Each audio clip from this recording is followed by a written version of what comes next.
자, 여러분 이어서 보도록 하겠습니다. 217페이지 보시니까 제5절 재산세 비과세입니다.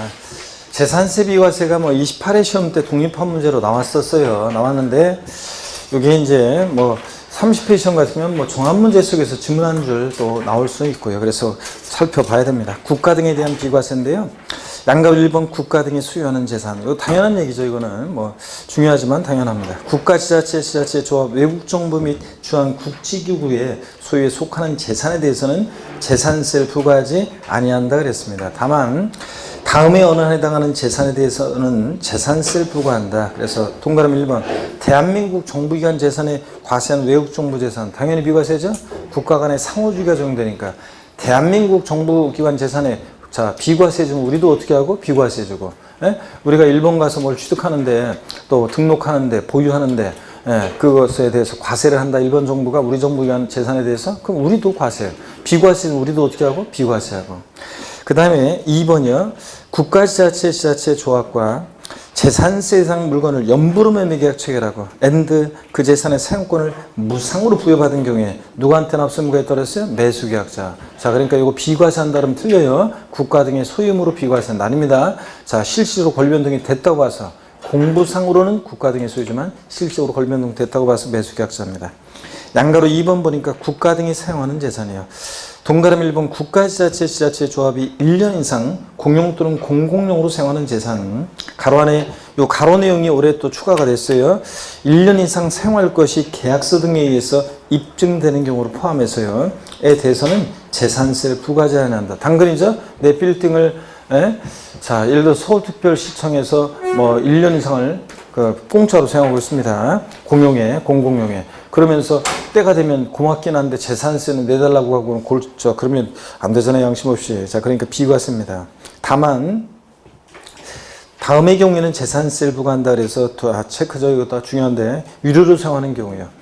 무상으로 사용할 때가 비과세지. 내 빌딩 임대료 내면서 꼬박꼬박 사용한다. 당연히 재산세 부과세죠. 부과되고. 또 니은번이 올해 2019년 개정세법인데 매매 계약을 체결하고 잔금 지급 전에 미리 계약 물건을 사용하는 이런 경우에도 어떻게 하냐? 과세를 합니다.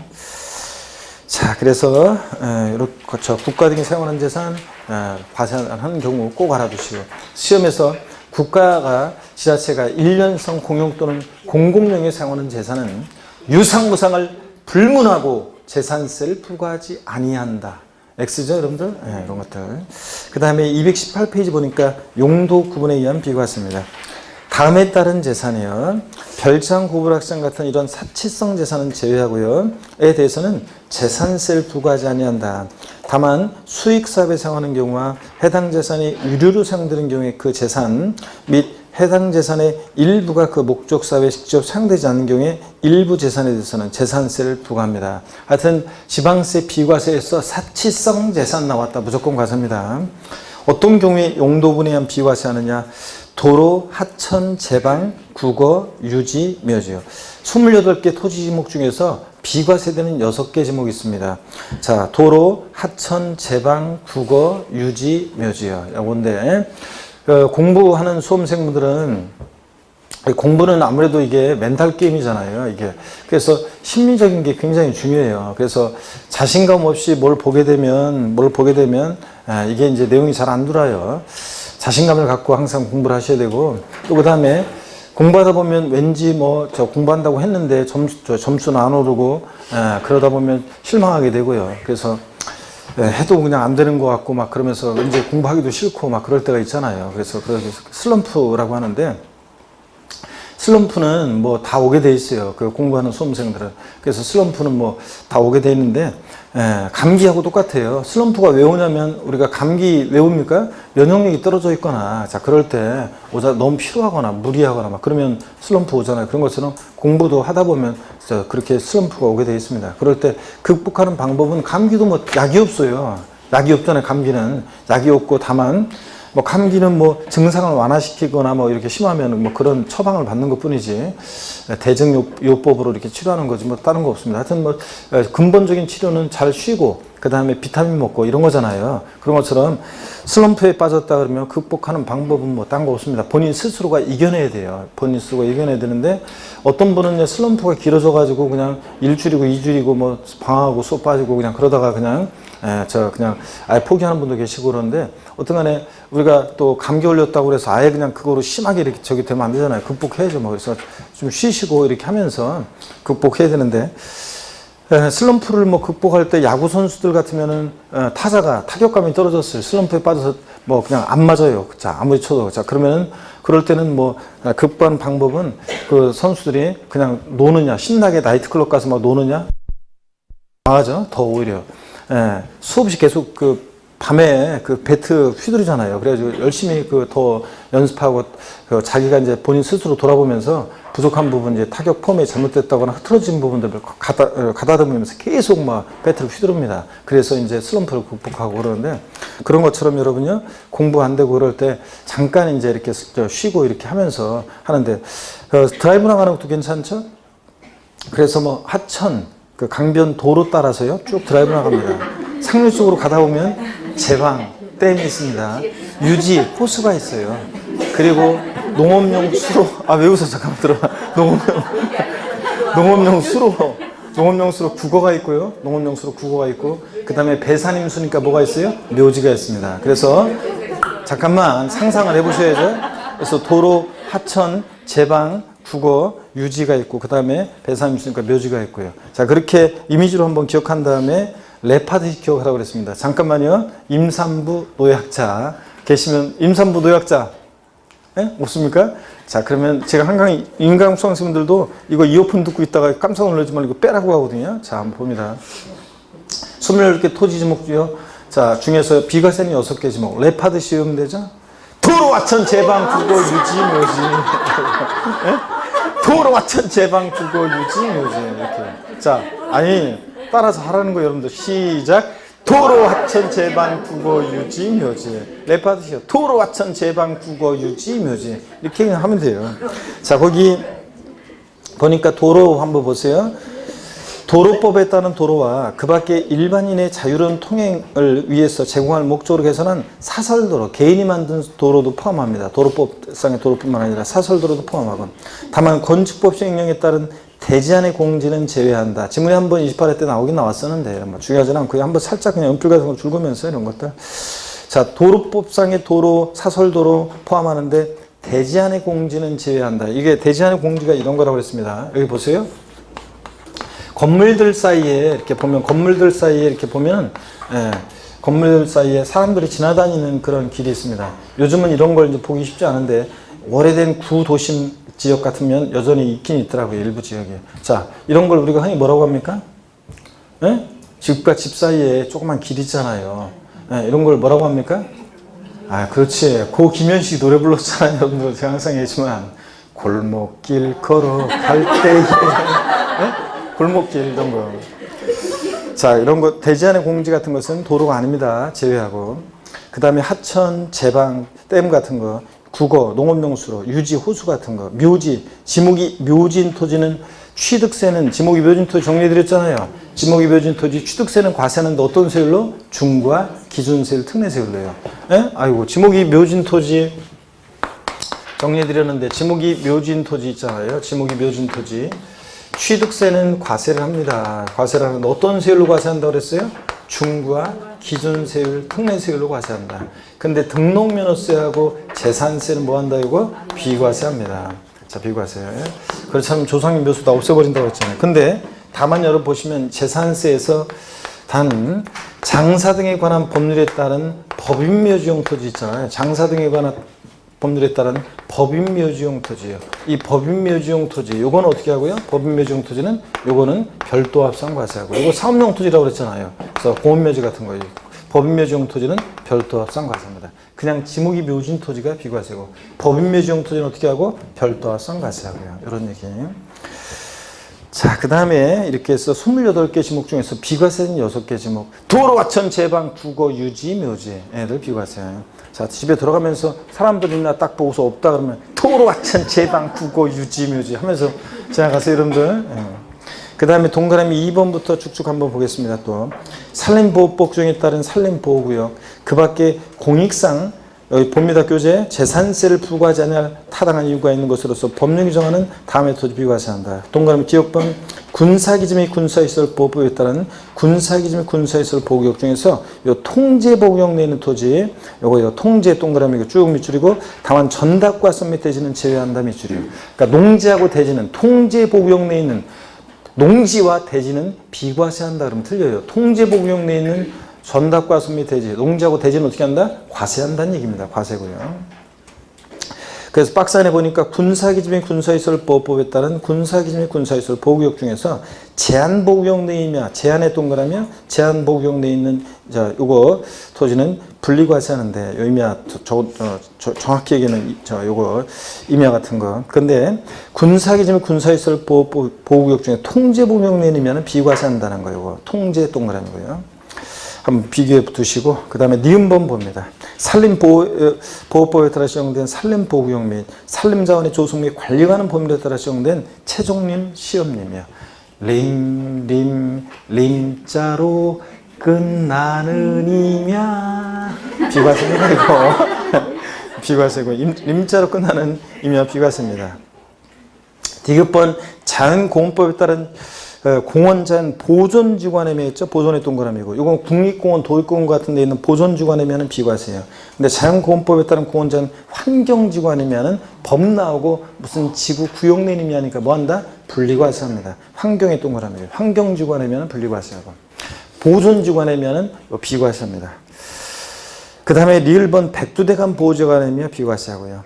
동그라미 3번입니다. 또 임시로 사용하기 위해서 건축된 건축물로서 재산세 과세기 현재 1년 미만의 것은 재산세를 부과하지 않습니다. 쫙 밑줄이고 얼마 있으면 못 써줄 거니까. 근데 임시 사용 건축물이라 할지라도 사치성 별장 고불악장 같은 사치성 재산이면 당연히 과세입니다. 그래서 임시로 사용해서 건축된 고급 오락장용 건축물로서 재산세 과세기를 현재 1년 미만의 것은 비과세한다. 이러면 틀려요.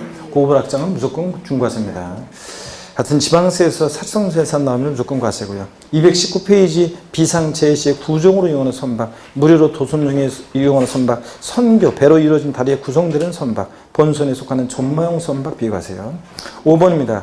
재산세를 부과하는 해당 연도에 철거하기로 계획이 확정돼서 재산세 과세기일 현재 행정관청으로부터 철거 명령을 받았거나 철거 보상 계약이 체결된 건축물 또는 주택에 따른 건축물 부분으로 요거 하여튼 말한다. 이 경우 건축물 또는 주택의 일부분을 철거하는 등 그 철거하는 부분을 한정하고 여기 다만 여기 비출이에요.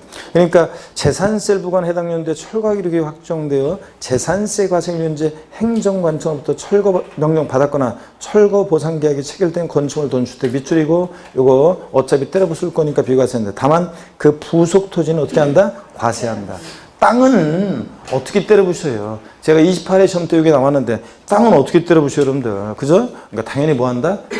이거는 과세입니다. 토지는 과세고요. 근데 건축물하고 주택만 어차피 때려 부술 거니까 비과세고요. 그래서 예제 문제 28회 문제인데 한번 볼게요, 여러분들. 지방세법상 재산세 비과세상이 아닌 거 그랬습니다. 자, 요건은 다 충족했다고 하고 1번 임시로 사용하기 위해서 건축된 건축물로서 재산세 과세기일 현재 1년 미만의 것은 어떻게 한다? 비과세고 2번 재산세를 부과하는 해당 연도에 철거하기로 계획이 확정되어 재산세 과세기일 현재 행정관청으로부터 철거명 받은 주택과 부속 토지인 대지요. 제가 28회 시험 전에도 그랬어요. 땅은 어떻게 때려부시냐. 그러니까 땅은 토지는 어떻게 한다? 당연히 과세입니다. 자, 그래서 주택은 비과세지만 그 부속 토지인 대지는 과세입니다. 그 다음에 3번 국어 이런 거 비과세죠. 도로 하천 제방 국어 유지 묘지 이런 거. 4번 군사기지 및 군사시설보호법에 따른 군사기지 및 군사시설보호 통제복용 내에 있는 토지 전답과 수 및 대지는 제외하고 그죠 여러분들?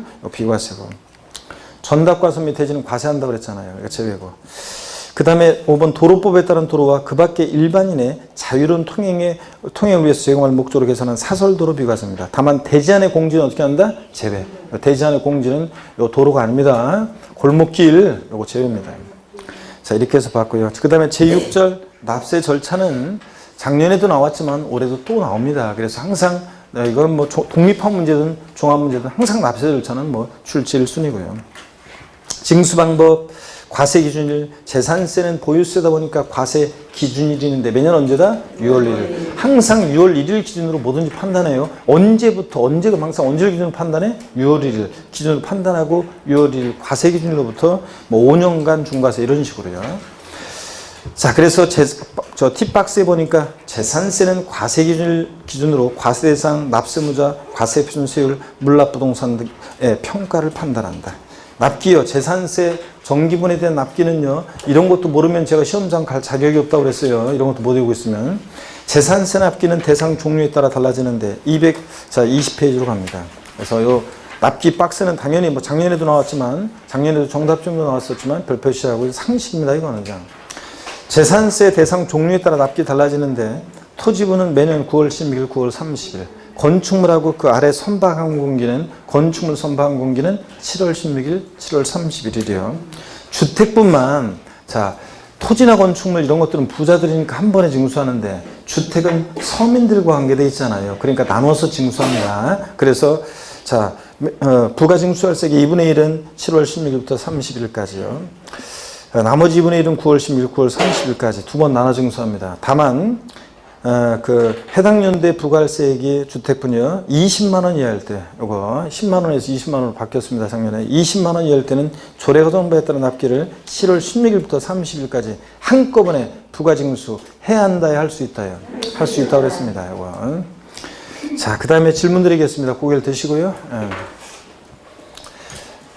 토지분 재산세 부가징수할세액이 16만 원인 경우에 조례가정부에 따라서 납기를 7월 16일부터 31일까지 한꺼번에 부가징수 할 수 있다. OX요. 네? OX요. 토지분 재산세 부가징수할세액이 16만 원인 경우에 조례가정부에 따른 납기를 7월 16일부터 30일까지로 하여 한꺼번에 부가징수 할 수 있다. X입니다. 토지분이라고 그랬잖아요. 토지분은 무조건 20만 원 이하더라도 언제라고요? 9월 16일에서 9월 30일까지입니다. 주택분만 서민들 관계돼 있으니까 두 번 나눠 징수한다고 그랬잖아요. 그런데도 꼭 가을 되면은 꼭 저를 찾아오는 수험생들이 있다고 그랬잖아요. 그래서 가을 되면 꼭 그냥 주택분 재산세 고지서 들고 음료수 하나 들고 교수를 놓고 하면서 찾아와가지고 물어볼 게 있다고 하면서 이제 음료수 내밀면서 이거 물어보는데 이렇게 여름에 재산세를 냈는데 또 고지서가 왔을 때는 어떻게 하나요? 물어보는 분들 욕만 바가지로 얻어먹고 간다고 그랬잖아요. 여러분들. 그랬죠? 예. 토지분하고 꼭 구별합니다. 동그라미 2번 봅니다. 수시분이요. 지자체상은 과세상의 누락, 위법, 착오 등으로 인해서 임의부과세액을 변경하거나 수시부과할 사유가 발생하면 수시로 부가징수 해야 한다는 것보다 할 수 있다. 양가로 3번 납세지입니다. 재산세 다음에 납세에 관한 지자체 부과한다. 하여튼 지방세는 물건 소재지잖아요. 토지는 토지 소재지, 건축물 소재지, 주택은 주택 소재지입니다.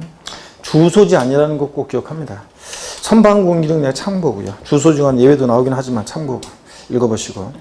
징수방법 보통징수입니다. 재산세는 관할 지자체장이 세액을 산정해서 보통징수 방법 부가징수합니다. 그렇죠, 여러분들? 고지서를 통해서. 그럴 때 니은번 고지서 발부할 때요. 납세고지서 발급 자 봅니다. 재산세를 징수하려면 토지, 건축물, 주택, 선박 및 항공기로 구분한 납세고지서에 과세표준과 세액을 적어서 늦어도 밑줄입니다. 납기 며칠 전까지? 5일 전까지 발급해 줘야 됩니다. 납기 개시 전까지 발급해야 한다. X입니다. 5일 전까지 발급이고요. 밑줄이고. 재산세 고지서에 나란히 병기되는 조세가 있죠. 지역자원시설세인데 그 중에서도 특정 자원분이 아니라 특정 부동산분이 재산세 친구잖아요. 그러니까 특정 부동산에 대한 지역자원시설세 납기와 재산세 납기가 같을 때는 재산세 납세 고지서에 나란히 적어서 병기고지할 수 있습니다. 밑줄짝이고. 그래서 특정 부동산분이라는 걸 특별히 주의하고요. 예, 재산세 친구다 보니까 얘 부동산 보유시에 부과되고 보통징수 징수예요. 납기도 재산세 규정을 대부분 따라가요. 그러다 보니까 웬만한 규정이 재산세 규정을 준용하다 보니까 납기가 같을 때 같은 무렵에 지역자원시설세, 재산세 고지서를 따로 보내면 서로 불편하잖아요. 그러니까 한 번에 이렇게 병기해서 고지할 수 있습니다. 3번 소액징수면제 신탁재산의 특례인데 상식처럼 알고 있어야 됩니다. 고지서 한 장당 재산세를 징수할 세액이 2,000원 미만일 때는 재산세를 징수하지 아니한다. 딱 2,000원이면 징수한다는 거 상식처럼 알고 있어야 되고 221페이지 이것도 25회 시험 때 나왔었지만 신탁법에 따라 수탁자 명의로 등기된 신탁재산에 대한 재산세가 체납된 경우에는 지방세 징수법 중에도 불구하고 재산세가 쭉 밑줄입니다. 체납된 해당 재산에 대해서만 압류할 수 있다. 당연히 세금을 체납한 재산만 압류해야죠. 다만 재산세가 체납된 재산이 속한 신탁에 다른 재산이 있을 때 그 다른 재산에 대해서 압류할 수 있다 밑줄입니다. 그래서 이런 거라고 그랬어요. 우리가 갑이라는 사람이 있는데 있고 의 있습니다. 신탁법에 의한 신탁을 합니다. 신탁법에 의한 신탁을 하는데 신탁할 때요. 믿고 맡기는 사람 위탁자고 믿고 맡는 사람 수탁자 병이 있습니다. 수탁자 병이 있고요. 자, 그랬을 때 수탁자 병이 있고 갑이라는 사람이 A 토지하고 A 다시 토지를 신탁했습니다. 을은 B 토지를 신탁했습니다. 그죠? 위탁자로 구분된 신탁재산이고 근데 C라는 토지는 수탁자의 고유 토지입니다. 수탁자의 고유 토지도 있고요. 다 병명의로 등기 등록이 되어 있겠죠. 자, 그럴 때 A 토지가 만약에 세금을 체납한 토지예요. 요 A 토지가 만약에 세금을 체납한 토지다. 그러면 이 세금을 체납한 토지일 때 이 세금을 체납한 토지 요거만 압류해야죠. 일단 요거 체납한 토지만 압류할 수 있는 거죠. 원칙적으로는. 근데 C 토지하고 C 토지하고 B 토지는 압류하면 되겠어요, 안 되겠어요? 압류하면 안 되지고는 이걸 왜 압류해요? 노미 토지를 압류하면 안 됩니다. 세금을 체납한 토지만 압류할 수 있습니다. 다만 세금을 체납한 재산이 속한 신탁에 갑이라는 사람이 신탁한 A와 A 다시 세금을 체납한 재산이 속한 신탁에 다른 재산이 있을 때 이 A 다시 다른 재산은 압류할 수 있다 없다? 있다는 얘기입니다. 그런데 지금 이 문제는 이제 기출문제가 세금을 체납한 재산이 속한 신탁에 다른 재산이 있는 경우에도 세금을 체납한 재산에 대해서만 압류할 수 있다. 틀렸죠? A-도 압류할 수 있습니다. 이거. 이런 얘기. 그 다음에 계속 이어서 봅니다. 예제 문제 지방세법상 재산세 부가징수에 관한 설명으로 틀린 거 그리는데요. 이거 기출문제인데 5번 지문 보겠습니다. 25회 시험 때 기출문제인데 5번 지문. 신탁법에 따라 수탁자 명의로 등기된 신탁재산에 대한 재산세가 체납된 경우에는 체납된 재산이 속한 신탁에 다른 재산이 있는 경우에도 체납된 해당 재산에 대해서만 압류할 수 있다. 틀렸죠? 세금을 체납한 재산이 속한 신탁에 다른 재산일 때 다른 재산 A-도 압류할 수 있다는 얘기입니다. 이거. 그래서 5번이 틀렸고요. 양가로 5번 신고 의무 보겠습니다. 동그라미 1번에 다음에 언어에 해당하는 자는 과세기준일로부터 10일 이내에 매출입니다. 그 소재지 관한 지자청에게 그 사실을 알 수 있는 증거자를 갖추어 신고해야 한다. 매출인데 어떤 자들이 신고해 주게 돼 있느냐. 기억분부터 리을분까지 외울 건 아니고요. 한번 볼게요. 기억분 재산의 소유권 변동 또는 과세 대상 재산의 변동 소외가 발생했으나 과세 기준일까지 등기가 되지 아니한 재산의 공부상 소유자가요. 어떤 얘기냐면 여러분 여기 보세요. 이런 얘기입니다. 예를 들어서 보시면 갑이라는 사람이 있고 있는데 을이 있습니다. 부동산을 매매합니다. 부동산을 매매하는데 그럴 때 부동산 매매할 때 봅니다. 예를 들어서 부동산 매매하면서 만약에 계약금 중도금 잔금을 2019년 5월 31일 날 잔금을 치렀어요. 소유권 이전 등기는 6월 20일 날 등기가 됐습니다. 그랬을 때 당연도 재산세 납세의무자가 누가 되느냐. 항상 언제 기준으로 판단해요? 6월 1일. 과세 기준일 날 봤더니 공부상으로는 여전히 갑소유입니다. 근데 5월 30일 날 잔금 치렀으니까 이 재산을 사실상 소유하는 자는 매수인입니다. 앞에서 우리가 배운 게 재산세 납세의무자 누가 되느냐. 과세 기준 6월 1년 재산을 사실상 소유하는 자죠. 원칙적으로는. 그런데 그런 건데 이렇게 보세요. 권리 변동이 있는데 과세 기준일까지 등기가 이행이 안 됐어요. 그랬을 때는 이 공부상 소유자가 과세 기준일로부터 며칠 이내요? 10일 이내. 6월 10일까지 이런 권리 변동 사실을 계약서 첨부해서 시장군수한테 신고해 주게 되어 있습니다. 신고를 했어요? 딱 보니까 5월 30일 등기는 아직 안 되는데 5월 30일 잔금을 치렀네. 그러니까 6월 1일 현재 재산을 사실상 소유하는 자는 매수인 을이네. 그래서 원칙 사실상 소유자가 되는 거예요. 그런데 우리가 또 배운 것이 이런 권리변동이 있는데 이런 권리변동 사실을 신고 안 했어요. 그래서 과세권자가 언제 잔금치로 이런 걸 몰라. 사실상 소유자를 알 수 없을 때 권리변동 등의 사실인데 권리변동 사실을 신고 안 해서 사실상 소유자를 알 수 없을 때 누가 납세무자? 공부상 소유자가 되는 경우도 있었잖아요. 앞에서 우리가 배운 게 그거예요. 자, 이렇게 권리변동이 있는데 과세기준일까지 등기가 이행이 안 됐을 때는 공부상 소유자가 언제부터요? 과세기준일로부터. 시험에서 사유 발생일로부터 10일 이내. 그럴 듯하지만 아니고, 자, 과세기준 항상 재산세는 언제부터 그럼 언제? 과세기준 6월 1일로부터 10일 이내에 신고해주게 되어 있습니다. 사유 발생일 아니에요. 과세기준일부터 10일 이내에 신고해주게 되어 있다. 어떤 경우에 또 신고하느냐? 니은번 또 읽어보겠습니다. 상속이 개시된 재산으로서 상속 등기되지 않았을 때는 주된 상속자가 이게 상속 개시된 재산이다 신고해주게 되어 있습니다. 그 다음에 디귿번 사실상 종중재산으로서 공부상에는 개인 명의로 등재되어 있을 때 재산의 공부상 소유자가 신고해주게 되어 있고요. 1번 신탁법에 따라 수탁자 명의로 등기된 신탁재산일 때는 수탁자가 이런 신고를 해주게 되어 있습니다. 자, 여기 T박스의 결론입니다. 위에 신고를 하지 않은 경우에도 가산세는 적용되지 않지만 재산세 납세금을 부담하게 되는 것이다. 자, 재산세는 보통징수 방법으로만 징수되고 어떤 경우에도 가산금만 적용되지 가산세 적용되지 않는다고 했잖아요. 이런 신고를 안 했어도 가산세 적용되지 않아요. 저를 보세요.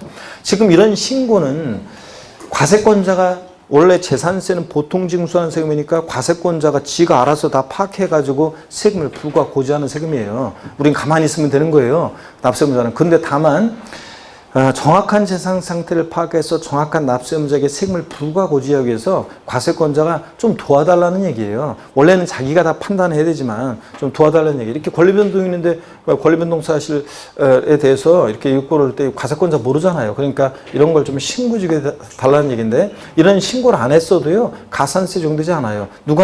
이런 권리변동이 있는데 권리변동 사실을 신고 안 해서 과세권자가 사실상 소유자 알 수 없을 때 누가 납세의무자가 돼? 공부상 소유자가 되잖아요. 자, 그렇기 때문에 이런 신고를 안 해도 가산세는 적용되지 않습니다. 이거 신고 안 했다고 가산세 적용된다면 틀려요.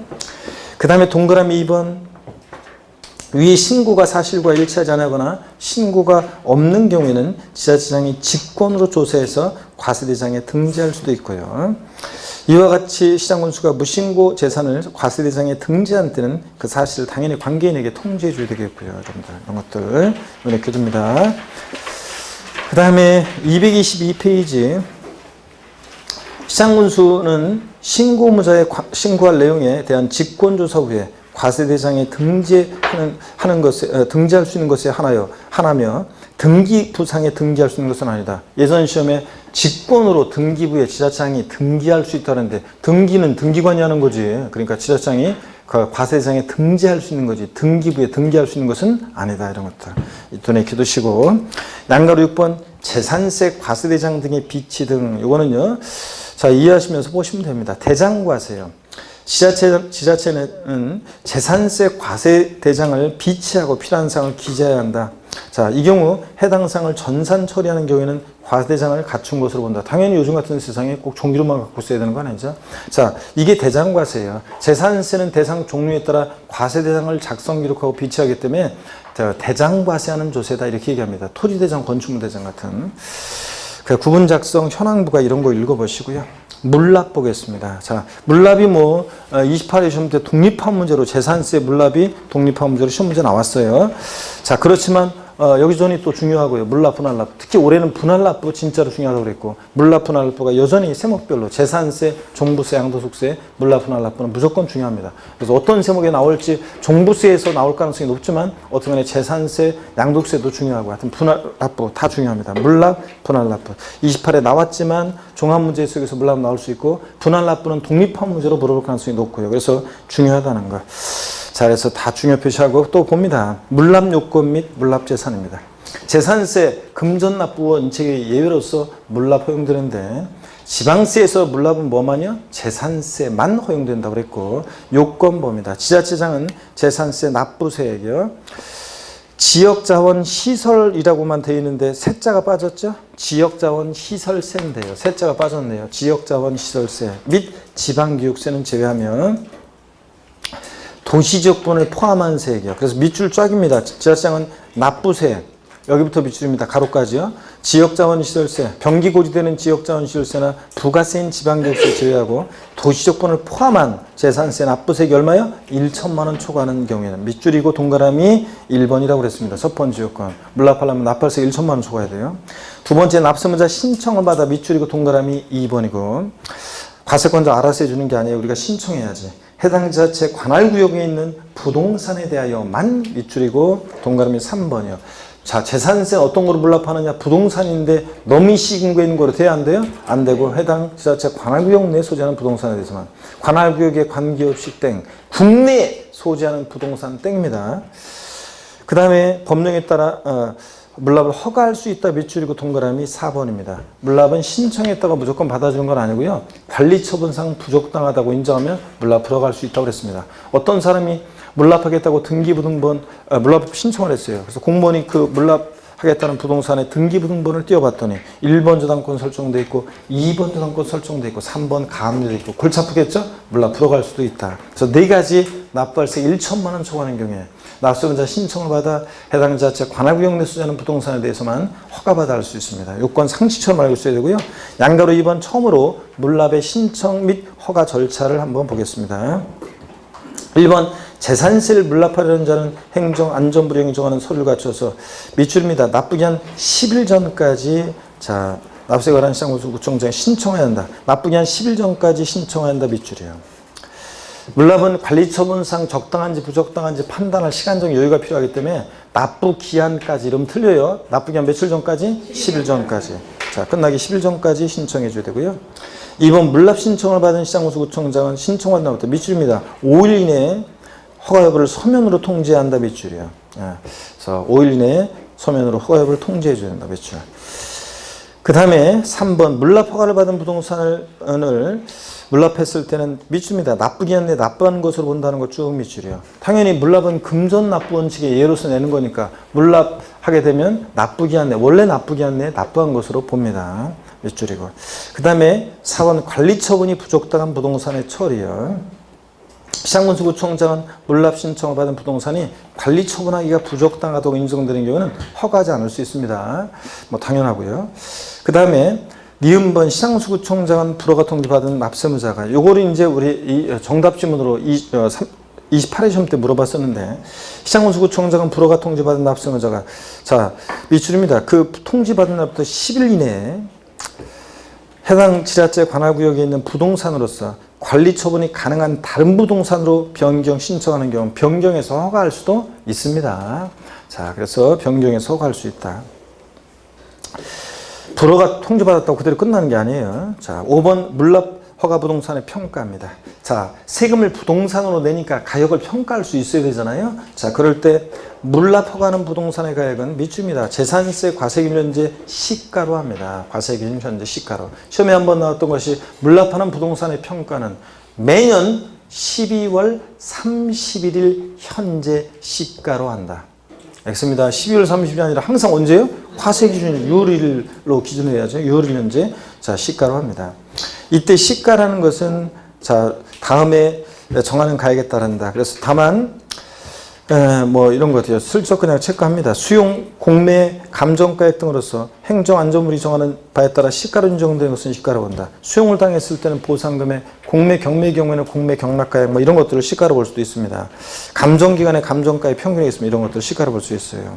223페이지 자 시가로 한다는 때 시가라는 게 뭐냐? 토지, 주택, 건축물 시가 순액을 의미합니다. 시가 순액을 의미하고요. 그 다음에 디귿번 시가를 적용할 때 상속증여세법 중에 따른 부동산 평가 방법이 따로 있어서 국세청장이 고시한 가액이 증명되는 경우는 그 고시가액을 시가로 볼 수도 있고요. 이런 것도 한번 눈에 익혀두시고 보충 시가로 인정되는 가액 그래가지고요. 자 시가로 볼 수 있는 것들이 있으면 시가로 볼 수 있는 이런 것들을 이제 하기도 하는데 평가하기도 하는데 동그라미 기억번 보면은 수용이나 공매의 경우에 보상가액이나 공매가액 이런 것들 뭐 니은번 같으면 2개 이상의 감정 평가기간이 있으면 감정가액이 있으면 감정가액 평균에 이런 것들 눈에 익혀두시고 그냥 한번 디귿번 이런 것도 읽어보시고요. 사실상 취득가격 이런 것들 니을번 보니까요. 이 경우 시가로 보는 가액이 2개 이상일 때는 재산세 과세 기준으로부터 가장 가까운 날에 해당하는 가액이어야 한다. 밑줄 쫙입니다, 여러분. 여기 어떤 거냐면요. 자, 여러분 보세요. 물납하는 부동산의 평가는 과세 기준일 6월 1일 현재 시가로 평가해요. 그 사람들? 이때 시가라는 게 토지 건축물 주택은 시가 편액을 의미하고요. 근데 이 과세 기준 6월 1일 전 6개월 내 기간 동안에 만약에 시가로 볼 수 있는 가격, 뭐 수용의 경우에 보상 금액, 감정 기간에 감정받은 감정가액 평균액, 감정가액, 또 뭐 수용을 당해서 받은 보상 금액 뭐 이런 것들이 있습니다. 아니면 뭐 등등이 있어요. 자, 그러면은요, 공매 경매가 있으면 공매 경락가 이런 것들을 시가로 볼 수 있어요. 과세 기준 6개월 내 이런 것들이 있으면 이런 걸 시가로 볼 수도 있는데, 근데 다만 과세 기준 6월 1일 전 6개월 내 기간 동안에 시가로 보는 가액이 2개 이상이에요. 그럼 어떤 거로 하느냐? 과세 기준으로부터 가장 가까운 날에 해당하는 가액으로 평가합니다. 아시겠습니까, 여러분? 그래서 뭐 뻔하지 뭐 이럴 때는 평균액으로 한다, 먼 것으로 한다, 뭐 이렇게 바꿀 수도 있고요. 과세 기준으로부터 가장 가까운 날에 해당하는 가액으로 합니다. 시가로 오는 가액이 2개 이상일 때는. 예제 문제 한번 보겠습니다. 28회 때 기출 문제인데요. 지방세법상 재산세 물납에 관한 설명으로 틀린 거 그랬습니다. 1번에 지방세법상 물납의 신청 및 허가 요건을 충족하고 재산세, 도시지역분 포함한 납부세액이 얼마요? 1천만 원 초과하는 경우에 물납이 가능하다. 그렇죠, 여러분들? 그 다음에 2번 서울특별시 강남구와 경기도 성남시의 부동산을 소유하는 자의 성남시 소재 부동산에 대해서 부과된 재산세 물납은 성남시 내에 소유하는 부동산만 가능하다. 그렇잖아요. 해당 자체 관할구역 내 소유하는 부동산만 할 수 있어요. 3번 물납 허가를 받은 부동산을 행정안전부령이 정하는 바에 따라 물납했을 때는 납기내 납부한 것으로 봐줘야죠. 4번 물납하려는 자는 행정안전부령으로 정한 소유가치였어. 그 납부기 한 며칠 전까지요? 10일 전까지 신청을 해줘야 되고요. 5번 물납 신청 후 물납 불허가 통지를 받은 경우에 해당 시군구의 다른 부동산으로 변경 규정 허용되지 않으며 금전으로만 납부해야 한다. 아유, 답이 그냥 확실하게 보였었죠? 그래서 다른 부동산으로 물납 변경해서 10일 이내 불허가 통지받고 나서 10일 이내 물납이 가능한 과세 관할 구역 내 다른 부동산으로 물납 신청할 수 있습니다. 변경해서. 5번 틀렸습니다. 넘어갑니다. 분할 납부입니다. 또 역시 올해 이제 중요하고요. 재산세, 종부세, 양도세 다 중요하다고 그랬습니다. 분할 납부 봅니다. 일시불 납부 원칙의 예로서 분할 납부요. 지하철장은 지금 시간이 어떻게 되는 건가요? 그게 맞아요? 좋았습니다. 나는 이게 좀 시계가 좋습니다. 자, 분할 납부 한번 보겠습니다. 분할 납부 요건 지하재산은 밑줄입니다. 재산세 납부세액이 500만 원 초과하는 경우에 밑줄이고 동그라미 1번입니다. 물납은 아까 얼마 초과할 때 할 수 있었어요? 1천만 원 초과할 때. 근데 분할 납부는 얼마요? 500만 원 초과하는 경우에 할 수 있습니다. 그래서 제가 지난 순환에도 얘기했잖아요. 우리 집은 재산세를 500만 원 넘게 내고 있는 분. 윙크해달라고 그랬는데. 그림의 떡이라고 그랬잖아요. 재산세 보통 서민들한테는 분할 납부가 그림의 떡이에요. 법에 규정이 있어도 뭐 분할 납부 할 수 있어요. 하고 싶어도 뭐 분할 납부 할 수가 없잖아요.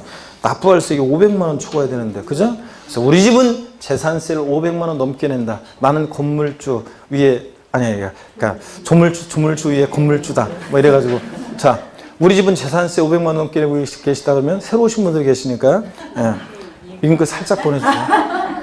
또 가볍게 윙크. 없잖아요. 예, 없거든요. 우리 광명시에 건물주분들도 좀 계시고 그랬어야 되는데, 아니면 집 그냥 다주택자 엄청 많은 다주택 갖고 계신 분.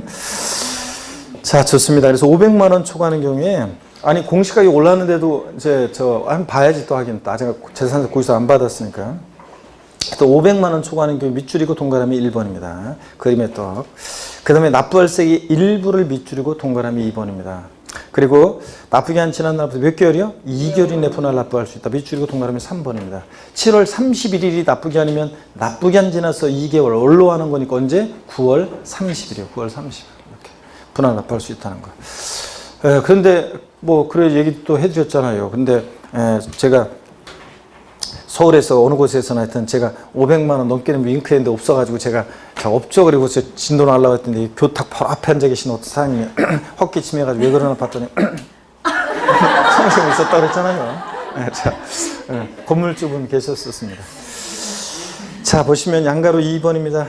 분할납부세액의 기준입니다. 얼마를 어떻게 분할납부하느냐 오늘 처음으로 또 배우는데 잘 보세요. 분할납부 처리 기준을 처음 배우는데 분할 납부하는 경우에 분할 납부세액은 다음의 기준에 따른다. 납부할세액 1천만 원 이하 1천만 원 초과로 나눠서요. 납부할세액 재산세 1천만 원 이하일 때는 500만 원 초과하는 금액을 분할 납부할 수 있대요. 이 말은 원래 납기내는 하여튼 다 혼자 다르게 상상하면 안 돼요. 내가 알려드린 대로만 딱 생각해요. 납부할세액 500만 원 초과할 때 500만 원 이하일 때는 1천만 원 그러니까 말이 저가 또 꼬이냐. 납부할세 1천만 원 이하일 때는 500만 원 초과하는 금액을 분할 납부할 수 있다는 말은 원래 납기내는 최소 얼마? 500만 원 깔아놓고 최소한 500 깔고 나머지 금액 분할 납부예요. 그래서 이런 거라고 그랬습니다. 한번 보세요. 재산세 납부할세액이 자 만약에 800만 원이다 그러면 이런 거라고 그랬습니다. 재산세 납부할세액이 만약에 800만 원이다. 자, 그러면요 800만 원 그러면 원래 납기내에는 최소한 얼마요? 500만 원을 깔아 넣으라는 얘기예요. 최소한 500만 원을 내놓고요. 그 다음에 분납기간 내에 나머지 얼마요? 300만 원짜리 분할 납부할 수 있습니다. 1천만 원 이하일 때는 하여튼 최소한 500만 원 초과하는 금액 분할 납부할 수 있다. 최소한 500 깐다는 거예요. 500만 원. 이걸 꼭 기억하면서 최소한 500만 원 내놓고요. 그러면 이런 거예요. 납부할세액 800일 때 원래 납기내에 자, 납부할세액이 800일 때 600만 원 내놓고 분납기간 내에 자, 200만 원 내고 됩니까? 네, 됩니다, 여러분. 이거. 왜냐면 최소한 500만 원만 내놓으면 되는 거니까. 최대 300만 원을 분할 납부할 수 있는 거죠. 그 다음에 납부할세액이 800일 때 납기내에 예를 들어서 만약에 400만 원 내고 분납기간 내에 이거 나머지 400 내고 이런 거 돼야 안 돼요? 안 됩니다. 왜냐면 최소한 납기내 얼마? 500원 깔아놓으라는 얘기입니다. 자, 그런 얘기. 그 다음에 1천만 원 초과했을 때는 50% 이하의 금액을 분할 납부할 수 있다. 그 말은 자, 최소한 납기내 얼마? 절반은 깔아놓으라는 얘기예요. 그래서 재산세 납부할세액이 1,400만 원입니다. 최대 분납가능 금액은 얼마다? 700만 원. 최소한 절반 50% 깔아놓고 자, 그런 얘기예요. 1천만 원 이하일 때는 500만 원 초과하는 금액. 납기내 최소한 500 깔고 나머지 금액 분할 납부. 1천만 원 초과했을 때는 50% 이하의 금액. 절반 최대 분할 납부 가능합니다. 아셨죠? 최소한 절반은 내놓아야 돼요. 자, 그런 얘기. 뭐 이것도 또 자, 납부할세액이 1,400만 원이다. 그러면 1,400이다. 그러면 원래 납기내는 하여튼 1천만 원 초과했을 때 원래 납기내는 최소한 얼마? 50%예요. 그래서 최소한 50%는 깔아놔야 돼요. 50%. 그러니까 여기서는 얼마? 700만 원. 납기내 깔아놓고 그 다음에 나머지 금액 분할 납부예요.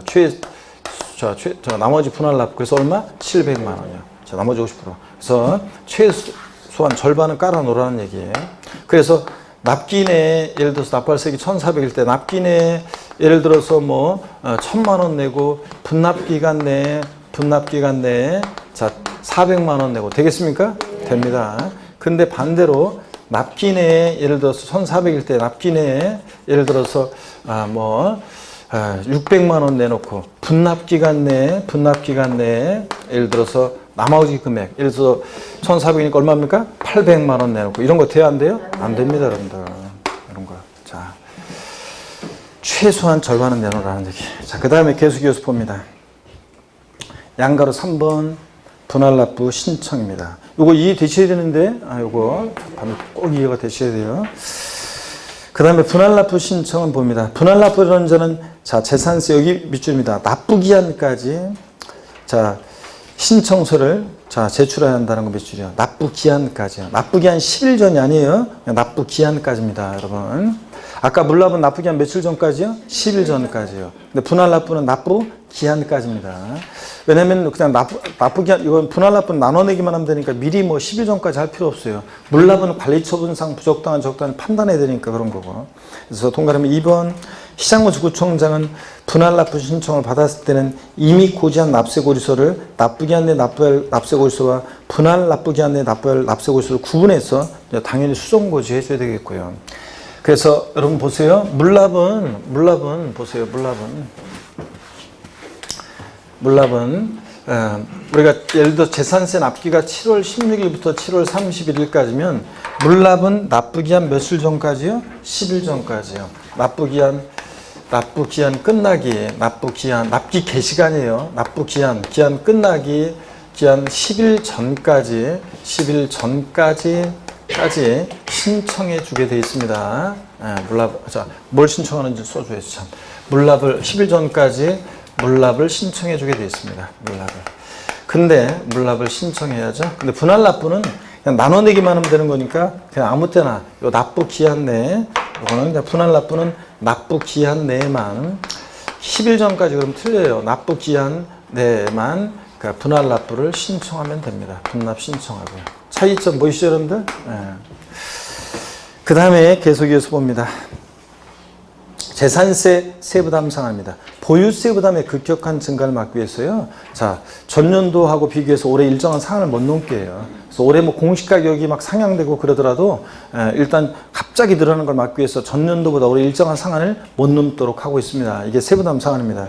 사람들이 보유세에 민감하다고 그랬잖아요. 왜냐하면 취득세는 뭘 사면서 세금을 내니까 요건 세율이 인상됐을 때 요건 하지만 좀 누그러지고 양도소득세 사람들이 세율이 인상되면 요건 하지만 그래도 소득 중에 일부를 내니까 좀 누그러지는데 요건 하지만 그래도 근데 보유세인 재산세는 아니 가만히 있는데 그냥 매년 내 재산에 대해서 재산세 부과하는 거는 보유세는 굉장히 오르게 생각한다고 그랬잖아요. 사람들이 조금만 올라도 막 욕한다고 그랬잖아요. 그래서 욕먹으면 안 되니까 어떻게 한다? 세부담 상한을 두고 있습니다. 자, 보세요. 토지건축물입니다.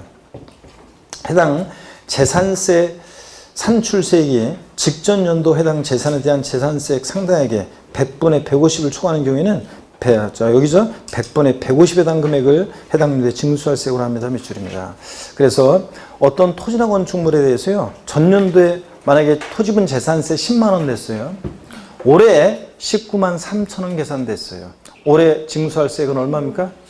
15만 원입니다. 토지건축물 전년도세액 10만 원에 150%니까 얼마예요? 15만 원을 상한으로 해요. 그래서 19만 3천 원이 계산됐어도 얼마만 징수해요? 15만 원. 이게 세부담 상한입니다.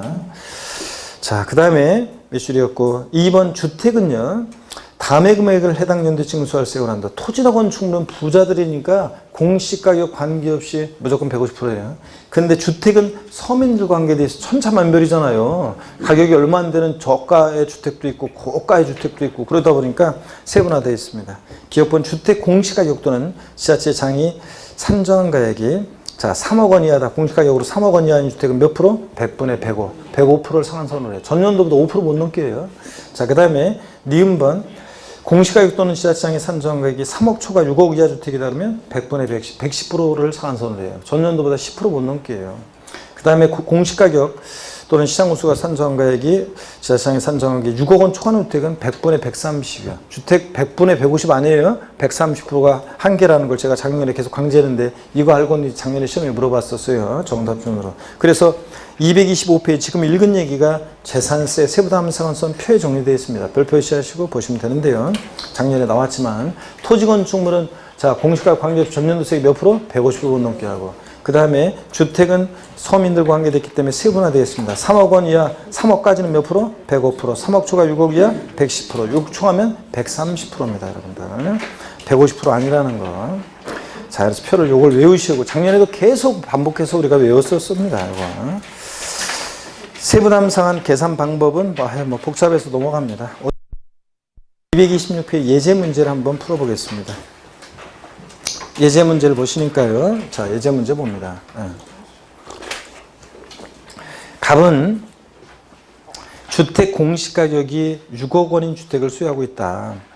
동주택의 2018년도 고지된 재산세가 50만 원이고 2019년도 재산세 산출세액이 124만 원이라고 가담한다. 이 경우 갑이 2018년도라고 되어 있네. 2019년도에 납부할 재산세로 고칩니다. 2018년을 뭐로요? 2019년으로 고칩니다. 2018년을 2019년도로 고칩니다, 여러분. 2019년도에 납부할 재산세는 이렇게요. 자, 그러면 여러분요, 이거 어떤 얘기냐면 보세요. 여기를 봅니다. 자, 어떤 얘기냐. 세부담 상한선 기출됐던 지문입니다. 그래서 또 나올 가능성이 없지는 않지만 그래도 한번 알아두셔야 돼요. 자, 이게 전년도 이거 주택의 공시가격이 자, 개별주택 가격 공시가격이 얼마인 주택이에요? 6억인 주택이죠? 개별주택가 6억 원인 주택입니다. 자, 그리고 전년도 세액이 나오고 그 다음에 당해연도 계산한 산출세액이 나왔어요. 그러면 눈치를 채야죠? 당연도 세액이 나왔으니까 당연도 산출세액은 여기 얼마라고요? 120 얼마? 4만 원이요? 자, 그러면 눈치를 채야 돼요. 전년도세액이 나오고 당연도세액이 나왔으니까 당연도 2019년도에 징수할 세액은 얼마냐 그러면 세부담 상한 적용하라는 것을 눈치를 채야 돼요. 공시가격이 10억인 어렵나 6억인 주택이면 자 세부담 상한선 몇 프로입니까? 110%. 3억 원 이하 105%. 3억 초과 6억 이하 6억까지는 몇 프로? 110%잖아요. 그러니까 전년도세액 당연도에 납부할 세액은 보세요. 징수할 세액은 전년도세액 50만 원에 자 50만 원 자 100%고 110%니까 전년도세액 50만 원에 10%는 얼마예요? 5만 원이고 110%니까 얼마? 55만 원이요. 그래서 당연도에 124만 원이 계산됐어도 얼마만 납부한다? 55만 원 이겁니다. 근데 여러분 여기 보세요. 당연도 산출세액이 이번에 이렇게 하겠습니다. 당연도 산출세액이 53만 원으로 하겠습니다. 그랬을 때 이 똑같은 사례에서 당연도에 납부할 세액은 얼마냐? 자, 전년도세 50만 원에 110%는 55만 원인데 자, 당연도에 산출세액은 53만 원입니다. 그럼 얼마 납부할 세액이야? 53만 원이야. 이게 넘었을 때가 상한선을 넘었을 때가 그 상한으로 하는 거지 안 넘었으면요. 당연히 이거 53만 원 징수할 세액이지만 55만 원을 넘지 않았으니까 이런 것도 알아두시고요. 이해되십니까 여러분? 이거 그 다음에 5번 가상금입니다. 가상금은 우리가 뭐 앞에서 조세 총론했다 했습니다. 재산세 고지서를 통해서 징수할 때 나쁘지 않네 미납부했다 어떤 제재를 받아요? 가상금이요. 그때 가상금 일반 가상금은 고지서에 기재된 나쁘지 않 하루만 딱 지나도 체납세액 몇 프로? 3% 깔아놓고 그 다음에 계속 안 내면 납규 매 1개월이 지날 때마다 중과상금이 적용됩니다. 227페이지. 그래서 체납된 조세를 납부기한까지 납부하지 않을 때는 납부기한 지난 날부터 1개월이 지날 때마다 몇 프로요? 1만 분의 75, 0.75%로 개정됐죠? 0.75% 상당 가상금을 일반 가상금 3%에 더해서 징수합니다. 이 경우 끝까지 버티면 중가상금 몇 개월까지만? 60개월까지만 자 적용되고요. 그 다음에 체납된 납세 고지서별 지방세 세액이 30만 원 미만일 때는 적용하지 않는다. 중간상금 적용할 때 지방세는. 그리고 같은 고지서에 둘 이상의 세목이 병기되어 있으면 어떻게 한다? 세목별로 판단하고. 지자체에 대해서는 국가나 지자체는 가상금에 관한 규정은 적용이 있다 없다? 없다. 이런 거 다 배웠잖아요. 소위 총론에서. 재산세 부가세는요. 밑줄입니다. 재산세 가로 안에 도시지역분을 포함한 금액 제외한 금액 제외한 금액의 자 20%로 재산세액의 20%로 지방교육세 부과합니다. 재산세 부가세는 어떻게 배웠어요? 재진이 재산세는 지방교육세가 20% 부과되는데 재산세 납부할 세액이 20%인데 다만 요거 도시적분은 포함한 금액 제외한 금액 제외한 금액이 20%다. 자 팁박스를 봅니다. 재산세는 납부세액이 20%로 지방교육세 부과되지만 감면받은 세액이 있어도 재산세나 종부세는 감면세액의 부가세목은 있다 없다? 없다고 그랬어요. 취득세나 등록면허세나 양도소득세는 감면받은 세액이 있으면 농어촌 특별세가 감면세액 몇 프로? 20%를 부과됐습니다. 그죠? 그 얘기입니다. 이게. 예제 문제 보겠습니다. 지방세법상 재산세에 관한 설명으로 옳은 거 1번 과세기준 매월 7월 1일이에요? 매년 매월이 아니고 뭐? 매년 이것도 틀렸고 매년 6월 1일입니다. 재산세 과세기준이 매년 6월 1일이지 매월 아닙니다. 매년 6월 1일이고 주택의 정기분 납부세액이 50만 원인 경우에 자, 세계 2분의 1은 7월 16일, 31일. 나머지는 10월 16일, 10월 30일까지 한다. 그래요? 아닙니다. 나머지는 언제예요? 9월 16일부터 9월 30일이지. 9월 16일, 9월 30일.